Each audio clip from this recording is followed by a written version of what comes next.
पंछी हो या हेलीकॉप्टर पंखों से उड़ान भरते हैं। पंछी हो या हेलीकॉप्टर पंखों से उड़ान भरते हैं। और जो बच्चे अभिषेक चक्रवर्ती यूट्यूब चैनल के साथ जुड़े हैं वो कभी एग्जाम से नहीं डरते हैं। नमस्ते दोस्तों, जोहार, मैं अभिषेक चक्रवर्ती आप सभी का फिर से अपने यूट्यूब चैनल पर स्वागत करता हूं। दोस्तों, आप सभी के डिमांड पर प्रोजेक्ट रेल के तहत जो तीन मॉडल सेट पेपर जारी किया गया है क्लास 12 का आर्ट्स कॉमर्स और साइंस स्ट्रीम के स्टूडेंट्स के लिए, उनका जो है मॉडल सेट पेपर 1 का इकोनॉमिक्स का कंप्लीट सॉल्यूशन करा दिया गया है ऑब्जेक्टिव टाइप का। आज दोस्तों आप सभी के डिमांड पर प्रोजेक्ट रेल के तहत इकोनॉमिक्स का मॉडल सेट पेपर 2 का कंप्लीट सॉल्यूशन बताने वाले हैं, जो कि एग्जाम पॉइंट ऑफ व्यू से काफी ज्यादा इंपॉर्टेंट है। तो दोस्तों एक एक क्वेश्चंस को आपको हिंदी और इंग्लिश दोनों में बताया जाएगा ताकि हिंदी मीडियम और इंग्लिश मीडियम स्टूडेंट्स दोनों को आसानी से समझ में आए। तो दोस्तों चलिए बिना किसी देरी के वीडियो को स्टार्ट करते हैं। वीडियो में ज्यादा से ज्यादा प्यार और सपोर्ट बनाइए दोस्तों, ताकि मैं आगे आप लोगों के लिए मोटिवेटेड होकर और भी बेहतरीन वीडियोस ला सकता हूं।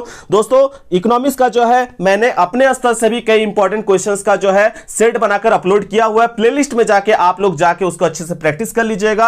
आपको हिंदी कोर, इंग्लिश कोर का भी इंपॉर्टेंट क्वेश्चंस का जो है आपको वीडियोस मिल जाएगा, उसको भी जाके आप लोग देख लीजिएगा। तो चलिए दोस्तों बिना किसी देरी के वीडियो को स्टार्ट करते हैं और जल्दी जल्दी अपने फ्रेंड्स के साथ इस वीडियो को शेयर कर दीजिए। तो दोस्तों यहां पे सबसे पहला क्वेश्चन आप लोग देख सकते हैं क्या पूछा गया है। निम्नलिखित में से कौन अर्थव्यवस्था एक केंद्रीय समस्या है। क्वेश्चन क्या पूछा गया है, which of the following is a central problem of the economy. तो दोस्तों मैंने बताया था अर्थव्यवस्था की 3 केंद्रीय समस्याएं होती है, क्या उत्पादन करना है, कैसे उत्पादन करना है और किसके लिए उत्पादन करना है। तो इसमें से कहां पे आपको देखने को मिल रहा है, यहां पे ऑप्शन नंबर घ, किसके लिए उत्पादन करना है, फॉर होम टू प्रोड्यूस जो होगा यहां पे करेक्ट हो जाएगा। तो इनमें से पूछा गया था कौन एक केंद्रीय समस्या है, तो यहां पे ये वाला करेक्ट हो जाएगा। चलिए दोस्तों नेक्स्ट क्वेश्चन की ओर चलते हैं, जल्दी जल्दी करते हैं क्योंकि ये सभी क्वेश्चंस मैंने आप लोगों को कराया हुआ है। वही सब रिपीटेड क्वेश्चंस जो है बहुत सारे क्वेश्चंस आपको देखने को मिलेगा। मेरे साथ साथ प्रैक्टिस करते जाइए, मैं करेक्ट आंसर्स बताते जाऊंगा और लास्ट में आप लोग बताइएगा कि 40 में से आपका कितना आंसर आपने सही किया, ईमानदारी से नीचे कमेंट करके बताइएगा। तो चलिए दोस्तों नेक्स्ट क्वेश्चन देख सकते हैं क्या पूछा गया है। निम्नलिखित में से कौन सी वस्तु, निम्नलिखित में से कौन किसी वस्तु की मांग को प्रभावित करने वाला कारक नहीं है, पूछा गया है दोस्तों, नहीं पूछा गया है इसमें। विच of the following is not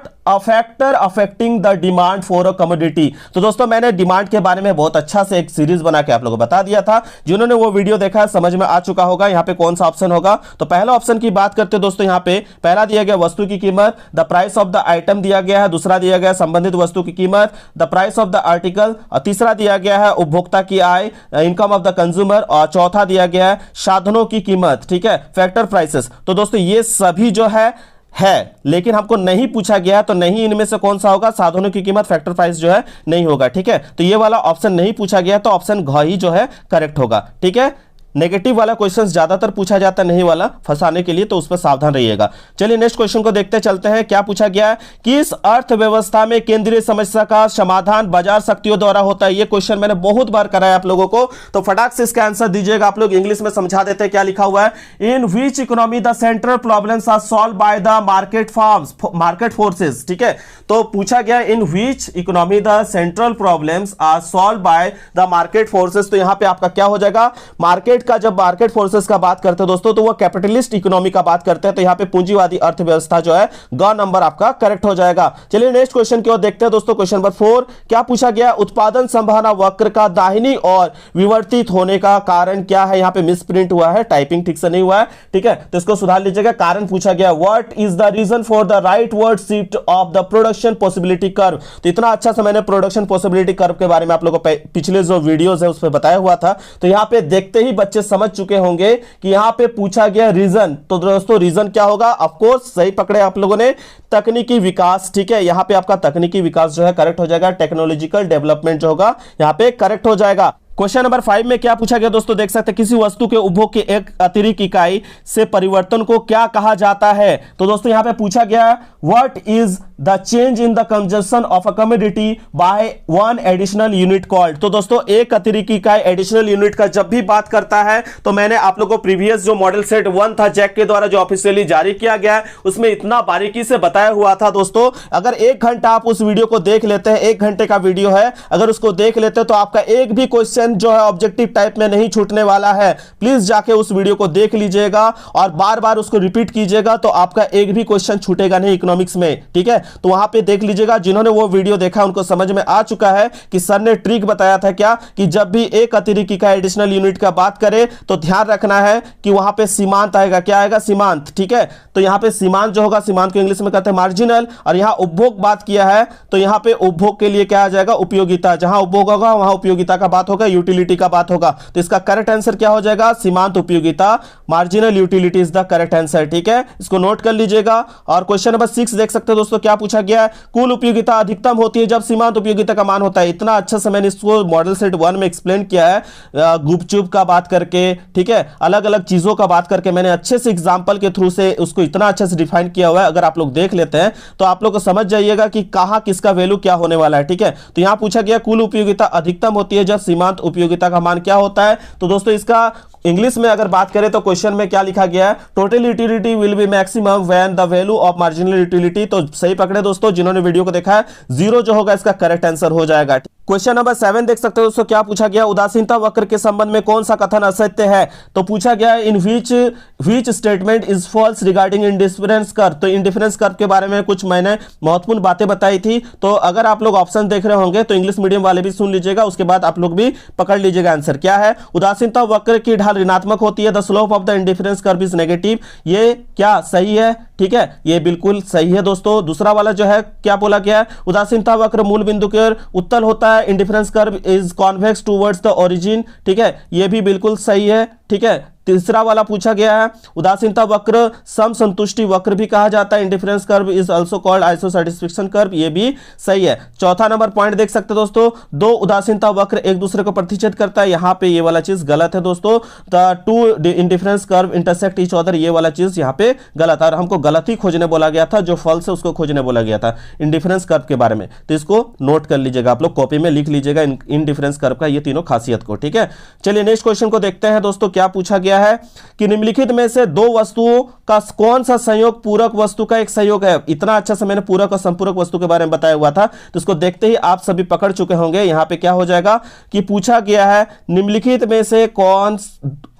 में से दो वस्तुओं का कौन सा संयोग पूरक वस्तु का एक संयोग है। तो पूरक वस्तु का संयोग पूछा गया है, तो दोस्तों यहां पे हो जाएगा आपका कार और petrol. Which of the following combination of two goods is combination of complementary goods. ठीक है, तो कार एंड पेट्रोल, कार खरीदिएगा तो आपको पेट्रोल भराना ही पड़ेगा, वरना पेट्रोल के बिना पेट्रोल का गाड़ी नहीं चलेगा। ठीक है, तो दोस्तों यहां पे ये वाला हो जाएगा। चलिए नेक्स्ट क्वेश्चन को देखते हैं। मॉडल सेट 1 में जो प्रोजेक्ट रेल के तहत जारी किया गया था उसमें मैंने बताया हुआ था इसके बारे में, जिन्होंने देखा उनको समझ में आ चुका है। ठीक है, क्वेश्चन नंबर 9 में क्या बोला गया है? What is the physical relationship between the means of production called. ठीक है, किसी वस्तु के उत्पादन मात्रा और उत्पत्ति के साधनों के बीच भौतिक संबंध को क्या कहा जाता है। ठीक है, तो ये तो आप लोग आंसर याद किए होंगे, इसी को हम क्या कहते हैं? उत्पादन फलन कहते हैं, प्रोडक्शन फंक्शन कहते हैं। ठीक है, चलिए नेक्स्ट क्वेश्चन की ओर चलते हैं। क्वेश्चन नंबर 10 में क्या पूछा गया? पैमाने का प्रतिफल का संबंध किस काल से। तो पैमाने का प्रतिफल का संबंध पूछा गया, return to scale are related to which period पूछा गया। तो ये मैंने बताया हुआ था पहले ही आपको, दीर्घकाल। गौ नंबर जो होगा इसका करेक्ट हो जाएगा। ठीक है,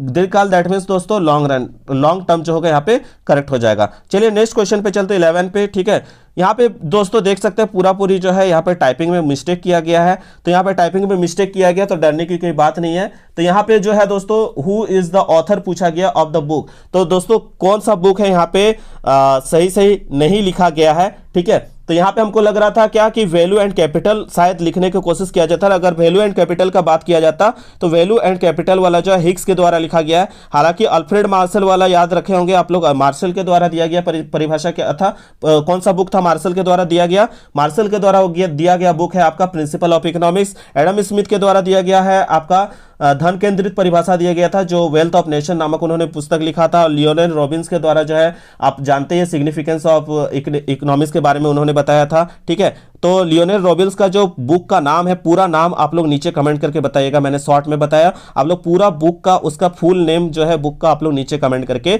बताइएगा। लियोनेल रॉबिन्स के द्वारा लिखा गया जो बुक है उसका नाम। ठीक है, नीचे कमेंट करके जरूर बताइएगा। ये क्वेश्चन दोस्तों पूरी जो है आपका यहाँ पे देख सकते हैं टाइपिंग में मिस्टेक हुआ है, किस बुक का बात किया स्पष्ट नहीं है, इसलिए सभी का नाम जो है आप लोग नीचे कमेंट करके बताइए कि अल्फ्रेड मार्शल के द्वारा कौन सा बुक लिखा गया है, एडम स्मिथ के द्वारा, लियोनेल रॉबिन्स के द्वारा और हिग्स के द्वारा। ठीक है, इन तीनों का जो है मैंने वीडियो सेपरेट बनाया हुआ है, अगर दिक्कत होगा आप लोग जाके देख लीजिएगा। हर एक वीडियो 15 से 16 मिनट का वीडियो होगा शायद, तो इसलिए आप लोग उसको जरूर जाके देख लीजिएगा। इससे क्वेश्चन पूछे ही जा रहे हैं आपके एग्जाम में, आपसे भी देख सकते हैं। आगे क्या पूछा गया दोस्तों, यदि किसी वस्तु की मांग रेखा एक्स अक्ष के समांतर है तो उस वस्तु की मांग की कीमत लोच का मान क्या होगा, पूछा गया। तो इतना इजी क्वेश्चन है दोस्तों। यहां पे बोला गया है if the demand line of a commodity is parallel to the X axis then what will be the value of the price elasticity of demand that commodity. तो दोस्तों पहले ही जो है मॉडल सेट पेपर 1 में हम लोगों ने डिस्कस किया था कि पैरेलल बात किया गया एक्स अक्ष के, किसके दोस्तों, एक्स अक्ष का पैरेलल बात किया गया है। तो दोस्तों यहां पे आप सभी का क्या होगा, इलास्टिसिटी ऑफ डिमांड इस सिचुएशन में क्या होगा, अनंत होगा, ठीक है, इनफाइनाइट होगा।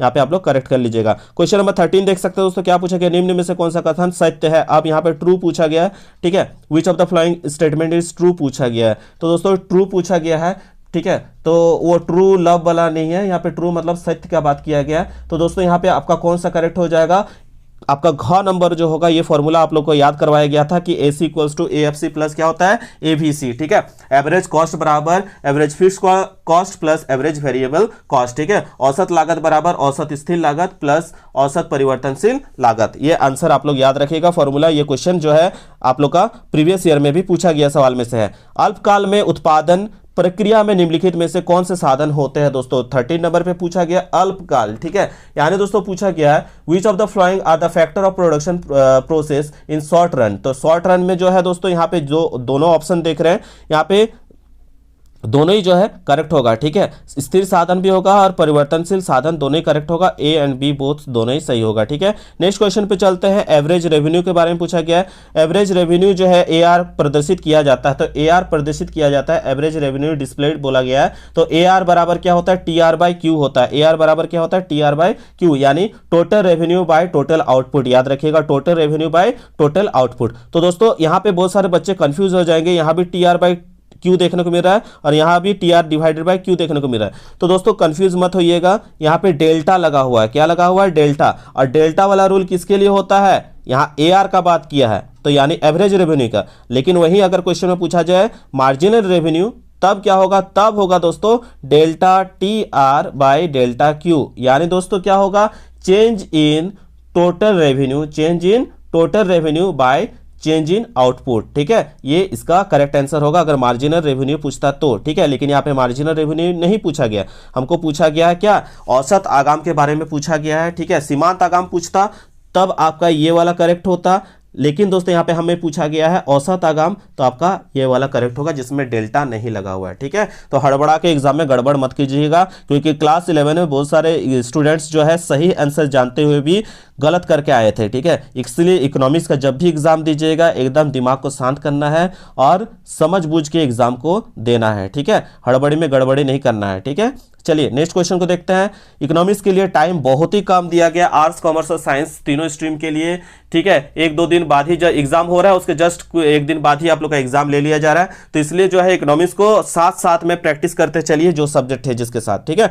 किस बाजार में AR वक्र एक्स अक्ष के समांतर होता है, अभी जस्ट हम लोगों ने पढ़ा था कि क्वेश्चन नंबर 16 वाला जो क्वेश्चन रिपीटेड है, in which market AR curve is parallel to the X axis, ठीक है। तो ये जो एक्स एक्सिस के जो पैरेलल होगा वो किस तरह का मार्केट होगा दोस्तों, तो ऐसा पूर्ण प्रतियोगिता बाजार में होता है, परफेक्ट कंपटीशन में होता है दोस्तों, तो ठीक है। तो पूर्ण प्रतियोगिता बाजार कहां आपको देखने को मिल रहा है, आपको ऑप्शन नंबर क में देखने को मिल रहा है, ठीक है, परफेक्ट कंपटीशन यहां पे करेक्ट हो जाएगा। 17 नंबर चलते दोस्तों, क्या पूछा गया 17 नंबर में देख सकते हैं दोस्तों, पूर्ण प्रतियोगिता में AR तथा MR के बीच संबंध पाया जाता है। ये क्वेश्चन जो है मॉडल सेट 1 वाला दे दिया गया। तो दोस्तों यहाँ पे क्या होगा, देख के मेरे बच्चे जो है यहाँ पे समझ चुके होंगे, स्टूडेंट्स जितने भी है वो समझ चुके हैं, AR बराबर क्या होगा, MR होगा, AR बराबर कितना होगा दोस्तों, MR होगा, ठीक है। तो ये जो है बार बार जो है क्वेश्चन पूछा गया, what is the relationship between AR and MR, तो ये क्लियर हो गया आप लोग का। चलिए नेक्स्ट क्वेश्चन की ओर चलते हैं। यहाँ पे 18 नंबर पे क्या बोला गया, समरूप उत्पाद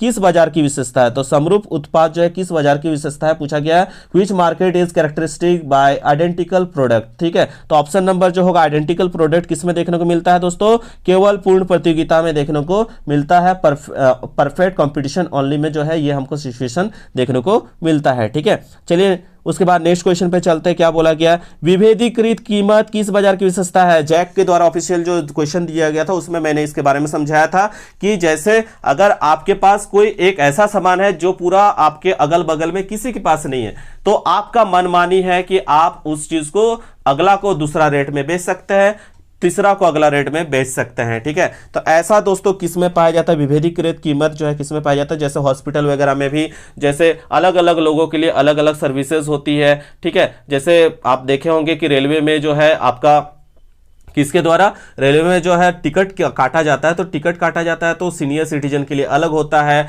आपका बच्चों के लिए अलग होता है, जो स्टूडेंट्स होते हैं उनके लिए अलग चार्जेस होते हैं, तो एक ही चीज के लिए अलग अलग पैसा चार्ज किया जाता है। ठीक है, तो इसको विभेदीकृत कीमत कहते हैं। ठीक है, और ये कैसे देखने को मिलता है, ये किस में देखने को मिलता है, आपको याद होगा मोनोपोली मार्केट में देखने को मिलता है, एकाधिकार में देखने को मिलता है। ठीक है, इसके बाद दोस्तों क्वेश्चन नंबर 20 देख सकते हैं, क्या पूछा गया है, परिवर्तनशील अनुपात के नियम के अनुसार एक विवेकशील उत्पादक जो है उत्पादन के किस स्तर पर उत्पादन करना चाहता है। तो at what level output does the rational produce wants to produce according to the law of variable proportion पूछा गया है। प्रोपोर्शंस मतलब यहाँ पे दोस्तों पूछा गया है कि अलग अलग जो है अनुपात में, परिवर्तनशील अनुपात का नियम आप लोगों ने पढ़ा है दोस्तों। परिवर्तनशील अनुपात के नियम में जो है इस दो स्टेजेस में देख सकते हैं, जो द्वितीय अवस्था है इसमें सबसे ज्यादा होता है। ठीक है, तो यहाँ पे आपका सेकंड नंबर जो होगा ये वाला करेक्ट हो जाएगा। ठीक है, क्वेश्चन नंबर 21 देख सकते हो दोस्तों, क्या पूछा गया, जीडीपी और एनडीपी में क्या संबंध है। ये सेट 1 में मैंने बताया हुआ था, ऑप्शन देख के आप लोग टिक कर देंगे। GDP equals to NDP plus मूल्यह्रास, GDP equals to NDP plus depreciation जो होगा यहाँ पे करेक्ट हो जाएगा। क्वेश्चन नंबर 22 देख सकते हो दोस्तों, क्या पूछा गया है, निम्न में से किस वस्तु के निर्माण में गेहूं मध्यवर्ती वस्तु है।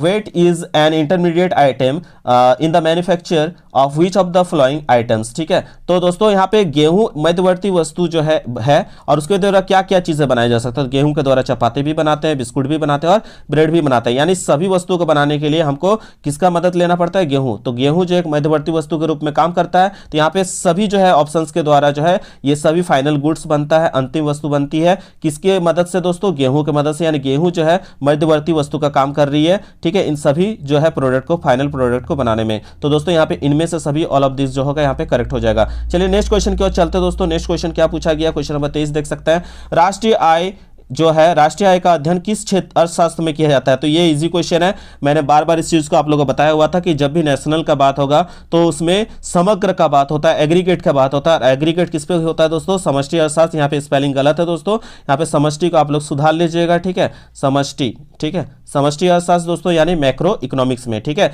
जब हम पूरा बात करते हैं इकोनॉमिक्स एज अ होल का बात करते हैं तो समझ जाइएगा आपका कौन सा होगा, समष्टि अर्थशास्त्र, क्योंकि यहाँ नेशनल इनकम का बात किया गया है। तो ऑप्शन नंबर ख करेक्ट होगा, इसको लिख लीजिएगा। ठीक है, क्वेश्चन नंबर 24 देख सकते हैं दोस्तों, क्या पूछा गया यहाँ पे, क्वेश्चन नंबर 24 में बोला गया यहाँ पे टाइपिंग पूरा ही जो है यहाँ पे स्पेलिंग मिस्टेक कर दिया गया है, लेकिन उनकी भावनाओं को समझ सकते हैं। यहाँ पे लिखा क्या गया है, आप लोग पढ़े होंगे the general theory of employment interest and money. मैंने जो है अलग से ऑब्जेक्टिव टाइप का जो सीरीज चला रहा था उसमें मैंने इसके बारे में बताया हुआ था क्या, कि the general theory of employment interest and money जो नामक पुस्तक है किसके द्वारा लिखा गया है, who wrote the book of the general theory of employment interest and money. तो दोस्तों आप याद रखे होंगे कौन, जॉन मिनार्ड कीन्स। ठीक है, जेएम कीन्स के द्वारा ये जो बुक लिखा गया है। ठीक है, इसको आप लोग नोट कर लीजिएगा। साथ ही दोस्तों ये बुक जो है 1936 में लिखा गया था। तो आप लोग नीचे कमेंट करके बताइएगा कि किसे समष्टि अर्थशास्त्र का जन्मदाता माना जाता है, who is known as the father of macro economics. आप लोग नीचे कमेंट करके जरूर इसका आंसर बताइएगा। ठीक है,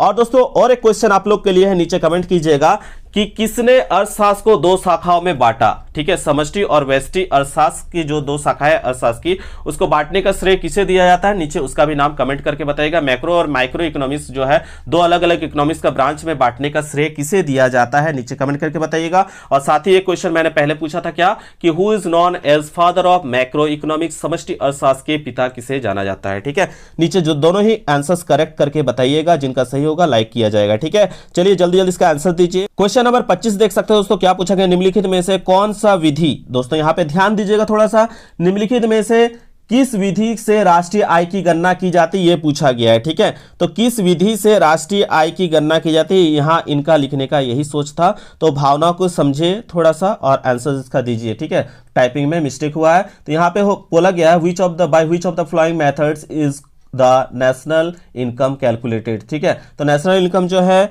हम लोग मूल्य वृद्धि विधि से भी हम लोग निकाल सकते हैं। यानी मूल्य वृद्धि विधि मतलब दोस्तों मैंने सेट 1 में बताया था आप लोग को सब्जेक्टिव टाइप में कि वैल्यू एडिशन मेथड कहते हैं। इसको क्या कहते हैं? वैल्यू एडिशन मेथड कहते हैं। दूसरा आय विधि, यानी दोस्तों इसी को इनकम मेथड कहते हैं। गौ नंबर दिया गया व्यय विधि, एक्सपेंडिचर मेथड इसको कहते हैं। ठीक है, तो यहाँ पे जितना भी मेथड है सभी यहाँ पे इसके सभी के द्वारा जो है नेशनल इनकम को कैलकुलेट करने के लिए यूज किया जाता है। तो यहाँ पे ऑल ऑफ दिस जो होगा यहाँ पे करेक्ट हो जाएगा। ठीक है, इसको नोट कर लीजिएगा। चलिए नेक्स्ट क्वेश्चन की ओर चलते हैं दोस्तों। क्या पूछा गया क्वेश्चन नंबर 26 पे देख सकते हैं, निम्न में से कौन सा एक कार्य केंद्रीय बैंक का नहीं है? तो यहाँ पे बोला गया है which of the following is not a function of the central bank. ठीक है, तो दोस्तों सेंट्रल बैंक के बारे में पूछा गया है और इस पर मैंने अलग से एक वीडियो ही बना दिया क्योंकि ये question central bank and commercial bank का डिफरेंस वाला क्वेश्चन 5 मार्क्स में पूछा जाता है। और मैंने क्या बताया था, वो वीडियो जो देखेंगे उनका ऑब्जेक्टिव भी सही होगा, शॉर्ट आंसर वाला क्वेश्चन में भी सही होगा, लॉन्ग आंसर में भी सही होगा और वेरी शॉर्ट आंसर भी सही होगा। तो उसके लिए जो है central bank and commercial bank, केंद्रीय बैंक और व्यापारिक बैंक का अलग ही मैंने वीडियो ही बना दिया आप लोग के लिए। तो प्लीज जाके देख लीजिएगा क्योंकि बहुत सारे बच्चे इस वीडियो को देखे ही नहीं है। ठीक है, प्लेलिस्ट में सभी वीडियो आपको मिल जाएगा, तो उस वीडियो को जरूर देखिएगा। और इसका आंसर जो देखे हैं वो बिल्कुल समझ चुके हैं। इसका करेक्ट आंसर क्या होगा? देखिए, मुद्रा निर्गमन करने का कार्य जो है सेंट्रल बैंक का है। किसका है? सेंट्रल बैंक का है। ठीक है, मुद्रा निर्गमन दोस्तों मतलब क्या हो गया? करेंसी इशू करने का काम किसका है? सेंट्रल बैंक का है। ठीक है, उसके बाद दोस्तों बोला गया है साख नियंत्रण, क्रेडिट कंट्रोल करने का भी काम किसका है? आपका सेंट्रल बैंक का है। ठीक है, उसके बाद दोस्तों यहां पे जो देख रहे हैं जनता से जमा स्वीकार करना, दोस्तों कभी भी सेंट्रल बैंक आपसे जमा स्वीकार नहीं करती। ये कौन करती है? कॉमर्शियल बैंक, जैसे स्टेट बैंक ऑफ इंडिया हो गया, बैंक ऑफ इंडिया हो गया, ठीक है, आपका यूको बैंक हो गया। ये सब क्या है? कॉमर्शियल बैंक, जो जनता से डायरेक्ट कनेक्ट होती है, लेन देन का काम करती है, जरूरतमंदों को लोन देती है और जमाकर्ताओं से जमा स्वीकार करती है। ठीक है, तो ये काम सेंट्रल बैंक का नहीं है, ये जो है व्यापारिक बैंक का कार्य है। ठीक है, घ नंबर जो है दोस्तों सरकार का बैंक, जो ऑफ कोर्स दोस्तों ये जो है सरकार का बैंक है, गवर्नमेंट्स बैंक है। कौन? Central bank. तो दोस्तों ये जो बैंक है कॉमर्शियल बैंक जो है आपका कुछ आपका प्राइवेट भी है और कुछ गवर्नमेंट अंडरटेकिंग भी है। ठीक है, तो यहाँ पे जो है आपका पूछा गया कौन केंद्रीय बैंक का कार्य नहीं है। तो यहाँ पे जो 3 ऑप्शन हमने देखा ये जो है केंद्रीय बैंक का कार्य है। किसको छोड़ के? जनता से जमा स्वीकार करना, accepting deposit from the public जो है ये सेंट्रल बैंक केंद्रीय बैंक का कार्य नहीं है। ये किसका काम है दोस्तों? ये काम है व्यापारिक बैंक का यानी कॉमर्शियल बैंक का। तो ग नंबर यहाँ पे करेक्ट होगा क्योंकि यहाँ नहीं पूछा गया था। ठीक है, चलिए इसका आंसर दोस्तों टिक कर लीजिएगा, ग नंबर करेक्ट होगा। जिन्होंने वो वीडियो नहीं देखा तो जाके देखिएगा, बाद में एग्जाम में पछताइएगा नहीं कि सर बोले थे और हमने याद नहीं किया। ठीक है, चलिए नेक्स्ट क्वेश्चन को देख लेते हैं दोस्तों। क्वेश्चन नंबर 27 में क्या पूछा गया है कि भारत का एक केंद्रीय बैंक है। तो भारत का एक ही केंद्रीय बैंक है, आप सभी जानते हैं, बार बार मैंने बताया, वो क्या है? आरबीआई यानी रिजर्व बैंक ऑफ इंडिया। ठीक है, तो आरबीआई की स्थापना कब हुई है दोस्तों? आप लोग नीचे कमेंट करके इसका आंसर जल्द से जल्द बताइए कि बहुत ही इंपॉर्टेंट क्वेश्चन है दोस्तों। ठीक है, ये भी क्वेश्चन पूछा जाता है कि रिजर्व बैंक की ऑफ इंडिया की स्थापना कब की गई। ये आप लोग जब दोस्तों रेलवे बैंकिंग का एग्जाम दीजिएगा ना, तब ये क्लास 12 और 11 वाला इकोनॉमिक्स का बहुत सारा क्वेश्चन पूछा जाएगा, आप लोग को ये मदद करेगा आगे भी। ठीक है, ऐसा नहीं है कि इकोनॉमिक्स यहाँ पे 12th पढ़ लिए उसके बाद ये कुछ नहीं, आपका सभी एग्जाम जो भी कंपटीशन का एग्जाम देते हैं आप लोग अपना भैया दीदी से पूछ सकते हैं, वो सभी क्वेश्चन ये सब पूछा जाता है। ठीक है, तो यहाँ पे आपका हो गया आरबीआई करेक्ट हो जाएगा। ठीक है, चलिए नेक्स्ट क्वेश्चन देखते हैं। 28 नंबर क्या पूछा गया? निम्न में से सबसे तरल मुद्रा करेंसी कौन सा है? तो तरल मुद्रा के बारे में मैंने बताया था, सबसे तरल मुद्रा कौन होता है दोस्तों? M1 होता है। कौन नंबर जो होगा करेक्ट होगा। विच of the following is the most liquid currency पूछा गया, तो M1 जो होगा यहाँ पे करेक्ट हो जाएगा। नेक्स्ट क्वेश्चन की ओर चलते हैं दोस्तों। नेक्स्ट क्वेश्चन का भी जो है यहाँ पे थोड़ा सा टाइपिंग में मिस्टेक हुआ है, तो भावनाओं की कदर करते हुए हम लोग जो इसका आंसर क्या देंगे, यहाँ पे हम लोग एक रूल पढ़े हैं, marginal propensity to consume plus marginal propensity to supply equals to क्या होता है? 1 होता है। तो यही यहाँ पे लिखना था इनको। तो यहाँ पे MPC plus MPS equals to क्या होगा दोस्तों? यहाँ पे आपका 1 के वैल्यू के बराबर होता है, जिससे मैंने मैथ्स बना के भी आप लोग को बताया हुआ है। ठीक है, आप लोग प्लेलिस्ट में जाकर वीडियोस को जरूर देखिएगा। चलिए एक क्वेश्चन आप लोग के लिए है दोस्तों, इतना अच्छा से मैंने इस चीज को बताया था, और ये क्वेश्चन जो है दोस्तों आप लोग का सब्जेक्टिव में भी पूछा जा रहा है और ऑब्जेक्टिव में भी। ठीक है, तो सब्जेक्टिव में 3 मार्क्स में पूछा जा रहा है, ऑब्जेक्टिव में 1 मार्क्स में दिया गया यहाँ पे। ठीक है, तो दोस्तों इसका आंसर भी आप लोग नीचे कमेंट करके बताइए कि कितना आंसर आएगा। इजी क्वेश्चन है। ठीक है, सॉल्व करते हैं साथ साथ हम लोग। ठीक है, एमपीसी दिया रहने से क्या लिखते हैं हम लोग? 1 माइनस MPC। ठीक है, तो यहाँ पे क्या हो जाएगा दोस्तों? वैल्यूज को जब सॉल्व कीजिएगा तो 1 माइनस एमपीसी का वैल्यू क्या दिया है 0.2, ठीक है। तो 0.2 है, यानी 1 रुपये से 0.2 माइनस कीजिएगा तो क्या बचेगा 0.8। पॉइंट हटाएंगे दोस्तों, ऊपर में कितना जाएगा 10, यानी 10 को डिवाइड देना किससे 8 से, ठीक है। तो इसको जब आप कैलकुलेट कीजिएगा 2 5 जा 10, 2 4 जा 8, ठीक है, यानी 5 बट्टे कितना निकला 4, 5 बट्टे 4 को जब आप डिवाइड दीजिएगा तो आपका निकलेगा 1.25, कितना निकलेगा 1.25 जो होगा इसका करेक्ट आंसर हो जाएगा, ठीक है। तो इसका आप कहाँ पे ऑप्शन देख रहे हैं, ऑप्शन नंबर क जो है यहाँ पे करेक्ट हो जाएगा। तो आप लोग बताइएगा नीचे कमेंट करके, अगर एमपीसी का वैल्यू 0.2 है तो इतना आ रहा है, अगर यहाँ पे एमपीसी का वैल्यू को 0.8 कर दे तो आंसर क्या आएगा, नीचे कमेंट करके आप लोग बताइए, देखते हैं किसका किसका सही होता है। जिसको भी दिक्कत होगा मेरे इंस्टाग्राम आईडी में जाके आप लोग जो है अपना सॉल्यूशन को सेंड कर सकते हैं, मैं उसके बाद आपको हेल्प कर दूंगा, ठीक है। तो इंस्टाग्राम का आईडी नीचे में दिया गया है डिस्क्रिप्शन में, आप लोग वहाँ से जाके जुड़ सकते हैं। एक्सट्रोवर्ट अभी है इंस्टाग्राम आईडी में, यहाँ पे लिख दे रहा हूँ EXTROVERT, एक्सट्रोवर्ट ABH, ठीक है। ये इंस्टाग्राम का आईडी है, आप लोग जाके जुड़ लीजिएगा, ठीक है। चलिए नेक्स्ट क्वेश्चन पे चलते हैं। क्वेश्चन नंबर आपका 31, निम्न में से प्रत्यक्ष कर का उदाहरण कौन सा नहीं है। इतना अच्छा क्वेश्चन पूछा गया है, ठीक है, क्लास 9 वाला। तो प्रत्यक्ष कर वाला जो है क्वेश्चन आप लोग को ऑलरेडी बताया गया था, which of the following is not an example of direct tax. तो डायरेक्ट टैक्स के बारे में मैंने क्या बताया था दोस्तों, कि प्रत्यक्ष कर एक प्रकार का कर है जो व्यक्ति द्वारा सरकार को भुगतान किया जाता है, यानी किसी व्यक्ति द्वारा क्या किया जाता है, डायरेक्ट सरकार को भुगतान किया जाता है, क्योंकि इस प्रकार का जो कर है सीधे सरकार द्वारा लगाया जाता है, इसलिए इससे जो है किसी अन्य संस्था को हस्तांतरित नहीं किया जाता है। जैसे आपको अगर इनकम लेवल आपका ज्यादा है, 7 लाख या 7 लाख से अबव इनकम है, तो सरकार आपसे डायरेक्ट जो पैसा आपके बैंक अकाउंट से कट जाता है टैक्स के रूप में। कॉर्पोरेशन टैक्स भी डायरेक्ट सरकार आपसे वसूलती है। प्रॉपर्टी टैक्स जो है वो भी सरकार आपसे डायरेक्ट वसूलती है। गिफ्ट टैक्स भी, जो अगर आपको कहीं गिफ्ट में बहुत ज्यादा अमाउंट का लेवल का मिल गया जो सरकार के नजर में है, तो आपको उस पर सरकार जो है डायरेक्ट टैक्स काटेगी, ठीक है। तो दोस्तों यहाँ पे जो है आपको पकड़ना है कि कौन सा नहीं है, तो मैंने बता दिया कौन कौन सा है, ठीक है। उपहार कर को क्या कहते हैं, गिफ्ट टैक्स। तो गिफ्ट टैक्स जो है एक प्रकार का प्रत्यक्ष कर है दोस्तों, ठीक है। संपत्ति कर यानी आपका प्रॉपर्टी टैक्स भी जो है सरकार इस पर डायरेक्ट टैक्स चार्ज करती है, तो ये भी आपका किस पे आ जाएगा, प्रत्यक्ष कर पे आ जाएगा, ठीक है। आयकर यानी इनकम जो टैक्स होता है ये भी एक प्रत्यक्ष कर होता है। और जो इस चैनल में जुड़े हुए हैं इसमें भी बहुत सारे स्टूडेंट ऐसे होंगे जो आगे चल के इनकम टैक्स ऑफिसर बनेंगे, क्योंकि कॉमर्स और साइंस के भी स्टूडेंट्स जुड़े हैं और आर्ट्स के भी स्टूडेंट्स जुड़े हैं, जो एसएससी का एग्जाम का तैयारी करके ग्रेजुएशन करने के बाद वो एसएससी जो है सीजीएल क्रैक करके आप जरूर एक अच्छा ऑफिसर बनेंगे, ठीक है। बहुत सारे स्टूडेंट्स कुछ बनना चाहते हैं, नीचे कमेंट करके बताइएगा कि आप आगे के लिए क्या सोचे हैं, क्या बनना है, ठीक है, नीचे जरूर कमेंट कीजिएगा दोस्तों। यहाँ पे जो है, यहाँ पे जो ऑप्शन देख रहे हैं वस्तु एवं सेवा कर, ठीक है। वस्तु एवं सेवा कर मतलब दोस्तों अभी जो है सरकार के द्वारा न्यू लॉन्च किया गया गुड्स एंड सर्विस टैक्स, जो कि सरकार आपसे डायरेक्ट वसूलती नहीं है, किसी संस्था या किसी उपक्रम के माध्यम से ये जो है आपसे वसूला जाता है, ठीक है। तो दोस्तों ये वाला जो है अप्रत्यक्ष कर होता है, जो हमसे वसूला डायरेक्ट वसूला नहीं जाता है, ठीक है, किसी और के माध्यम से या किसी वस्तु के माध्यम से वसूला जाता है, तो उसको हम क्या कहते हैं, वस्तु और सेवा कर। ये जो है आपका गुड्स एंड सर्विस टैक्स जो है आपका अप्रत्यक्ष कर है, इनडायरेक्ट टैक्स है। हमको नहीं पूछा गया था यहाँ पे, तो कौन सा प्रत्यक्ष कर नहीं है, डायरेक्ट टैक्स नहीं है, तो दोस्तों हमने पकड़ लिया कौन सा नहीं है, आपका वस्तु एवं सेवा कर, क्योंकि ये जो है दोस्तों आपका क्या है, ये आपका अप्रत्यक्ष कर है, इनडायरेक्ट टैक्स के अंतर्गत आ जाएगा, ठीक है। चलिए नेक्स्ट क्वेश्चन की ओर चलते हैं दोस्तों। 32 नंबर में क्या पूछा गया, राजस्व व्यय एवं राजस्व प्राप्तियों में अंतर क्या कहा जाता है। तो दोस्तों ये क्वेश्चन जस्ट जो है मैंने कुछ ही दिन पहले कराया था कि इसके अंतर को हम क्या कहते हैं।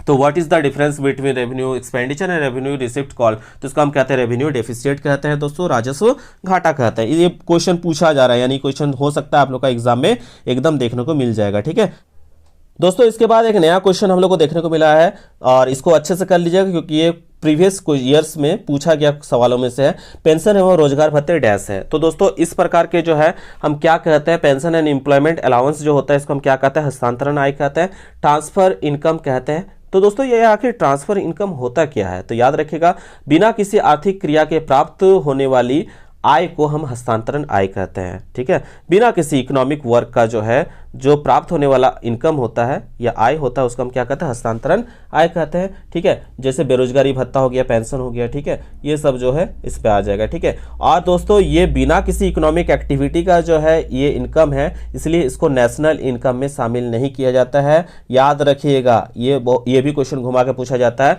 कि ये क्या नेशनल इनकम में शामिल किया जाता है, तो याद रखिएगा ट्रांसफर जो है इनकम को हम लोग नेशनल इनकम में शामिल नहीं करते हैं, क्योंकि विदाउट एनी इकोनॉमिक एक्टिविटी का ये मिलने वाला आय है। ठीक है, तो विदाउट एनी इकोनॉमिक एक्टिविटी का जो इनकम होता है उसको ट्रांसफर जो है इनकम कहते हैं, और इससे जो है दोस्तों नेशनल इनकम में शामिल नहीं किया जाता, राष्ट्रीय आय में शामिल नहीं किया जाता। इसको नोट कर लीजिएगा। ठीक है, तो यहाँ पे आपका क हो जाएगा हस्तांतरण आय। ठीक है, इसके बाद दोस्तों नेक्स्ट क्वेश्चन क्या पूछा गया, स्क्रीन पर देख सकते हैं। एक देश में कितना केंद्रीय बैंक होता है?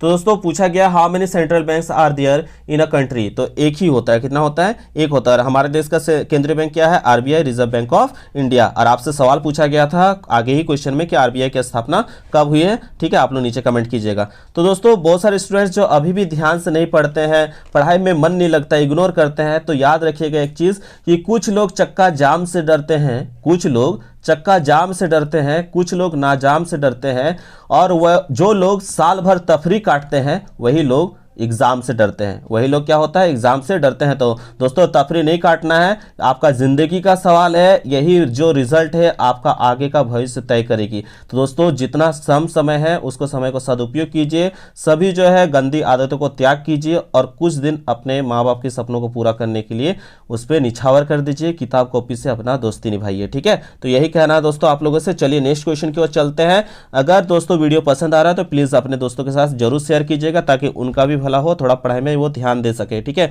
और इकोनॉमिक्स दोस्तों जब तक आप नहीं समझिएगा तब तक आंसर्स आप कितना भी रट लो याद नहीं होने वाला है। तो इस इकोनॉमिक्स को समझ के बनाते चलना है। ठीक है, और आप लोग के लिए जो है डीपली बनाया हुआ है वीडियोस, प्रीवियस वीडियोस को जरूर देख लीजिएगा। ठीक है, और लास्ट में कमेंट करके बताइएगा अभी आपका कितना आंसर सही हो रहा है। नेक्स्ट क्वेश्चन पूछा गया है, निम्न में कौन मुद्रा के कार्य है? Which of the following are the function of money. तो इतना इजी क्वेश्चन पूछा गया। मैंने दोनों ही बताया था कि विनिमय का भी माध्यम होता है मुद्रा, और आपका जो है यहाँ पे दिया गया मूल्य का मापक। विनिमय का माध्यम का मतलब हो गया मीडियम ऑफ एक्सचेंज, और मूल्य का मापक हो गया मेजर ऑफ वैल्यू। तो दोस्तों ए और बी दोनों यहाँ पे करेक्ट हो जाएगा। यहाँ पे टाइपिंग में मिस्टेक हुआ, बोथ ए एंड बी दिया गया, ए आपका क और ख दोनों। ठीक है, चलिए नेक्स्ट क्वेश्चन की ओर चलते हैं। आप लोग नीचे कमेंट करके बताइएगा, अगर मॉडल सेट 1 सब्जेक्टिव वाला देखे हैं तो आप लोग नीचे बताइएगा कमेंट करके कि मनी का और क्या क्या फंक्शन है। नीचे आप लोग कम से कम 5 फंक्शन नीचे कमेंट करके हमको बताइए। ठीक है, मुद्रा के 5 कार्य आप लोग नीचे कमेंट करके बताइएगा। ठीक है, चलिए नेक्स्ट क्वेश्चन की ओर चलते हैं। Question number 36। क्वेश्चन नंबर 36 में क्या बोला गया, यहाँ पे देख सकते हो दोस्तों।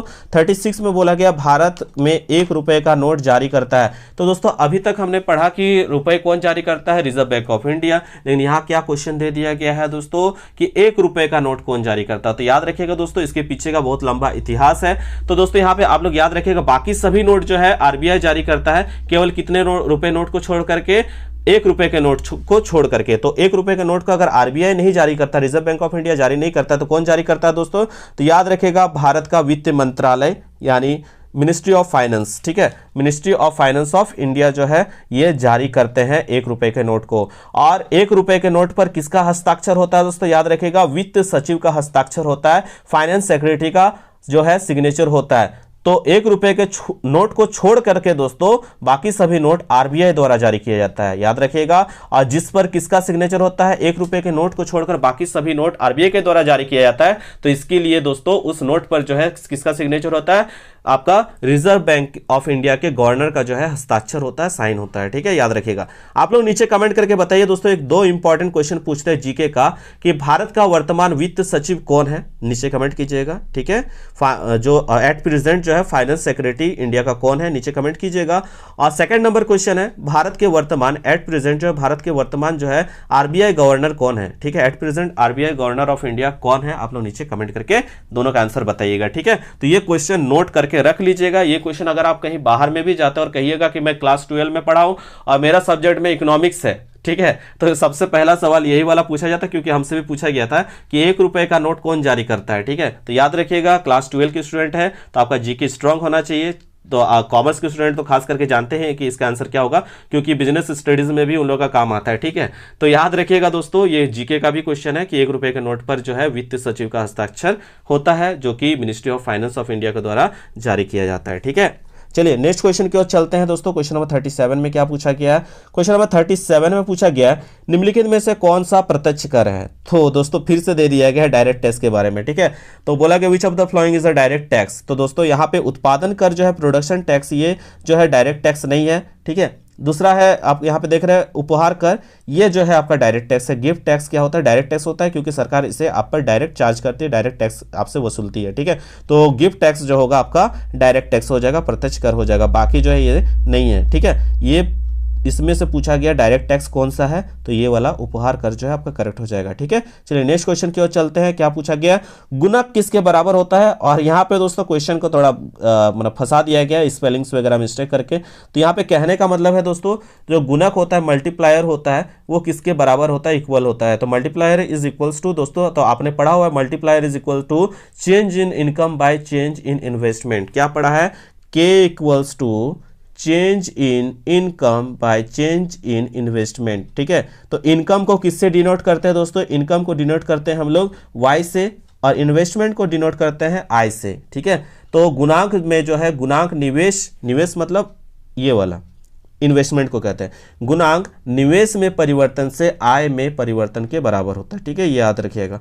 तो ये वाला इसका करेक्ट आंसर हो जाएगा, आप लोग नोट कर लीजिएगा, ठीक है। Multiplier is equal to change in income, change in income delta Y, ठीक है, जो है multiplier is equal to change in income by change in investment, ये करेक्ट आंसर होगा, ठीक है। तो यहाँ पे जो है सही तरीका से लिखा नहीं गया है, इसलिए आप लोग इसको सुधार करके लिख लीजिएगा। चलिए नेक्स्ट क्वेश्चन को जाते हैं दोस्तों। क्या पूछा गया? 39 नंबर में, 1 रुपए के नोट के अलावा अन्य नोटों पर अन्य नोट कौन जारी करता है? तो मैंने अभी जस्ट बता दिया, 1 रुपए के नोट को छोड़ करके बाकी सभी नोट कौन जारी करता है? रिजर्व बैंक ऑफ इंडिया, ठीक है। Who issues notes other than 1 rupee note, ठीक है। तो 1 रुपी नोट को छोड़ के बाकी सभी नोट जो है रिजर्व बैंक ऑफ इंडिया के द्वारा जारी किया जाता है। चलिए आज की इस वीडियो का लास्ट क्वेश्चन दोस्तों, और मैं आशा करता हूं कि आप सभी ने आंसर्स को अपने प्रैक्टिस करते जा रहे थे, और लास्ट में आप लोग नीचे कमेंट करके बताइएगा कि आपका कितना आंसर सही हुआ है। तो नेक्स्ट क्वेश्चन पूछा गया आज की इस वीडियो का last question, which of the following are the function of State Bank of India. तो पहला आप लोग के लिए सवाल दोस्तों कि स्टेट बैंक ऑफ इंडिया कैसा बैंक है? एक व्यापारिक बैंक है। कैसा बैंक है दोस्तों? एक व्यापारिक बैंक है, कमर्शियल बैंक है दोस्तों। और कमर्शियल बैंक जो है, यहाँ पे कमर्शियल बैंक का काम जो है क्या होता है? जमा स्वीकार करना जनता से। वो जानते हैं हम कमर्शियल बैंक क्या होता है? जरूरतमंदों को जो है लोन भी प्रोवाइड करती है, और जरूरतमंदों से जो जमा करने वाले हैं उनसे जमाएं भी स्वीकार करती है। तो जनता से जमा स्वीकार करना, accepting deposit from the public, ये भी सही है। और जनता को ऋण देने का काम भी जो है करती है, लोन प्रोवाइड करने का काम करती है, किसको? पब्लिक को। तो ये भी सही है। ये दोनों काम जो है आपका कमर्शियल बैंक के द्वारा किया जाता है, और स्टेट बैंक खुद एक कमर्शियल बैंक है, यानी बोथ ए एंड बी जो है दोनों ही करेक्ट है, यानी आपका ग नंबर करेक्ट हो जाएगा, ठीक है। तो दोस्तों अगर इस वीडियो में आप सबको कॉन्सेप्ट्स क्लियर हुए होंगे, अगर आपने सभी का आंसर्स दिया है तो नीचे जरूर ईमानदारी से कमेंट करके बताइएगा कि आपका कितना आंसर सही हुआ। दोस्तों इस वीडियो में अगर आप सबका जो है 200 प्लस अगर कॉमेंट्स आ जाता है तो तुरंत जो है कल ही जो है इसका नेक्स्ट मॉडल पेपर जो है, मॉडल पेपर सेट 3, वो भी अपलोड कर दिया जाएगा, ठीक है। और ज़्यादा से ज़्यादा अपने फ्रेंड्स के साथ शेयर कीजिए और लाइक कीजिए दबा के, ताकि मुझे मोटिवेशन मिल सके, क्योंकि आप लोगों को जो है, आप लोग के लिए मेहनत करता हूं, तो आप लोगों से मेरी अपेक्षा रहती है कि मेरा वीडियोस आप लोगों को पसंद आती है या नहीं, ठीक है। तो पसंद आती है तो प्लीज़ अपने दोस्तों के साथ शेयर कीजिएगा, लाइक कीजिएगा, कमेंट कीजिएगा। तब तक के लिए दोस्तों धन्यवाद। जय हिंद, वंदे मातरम।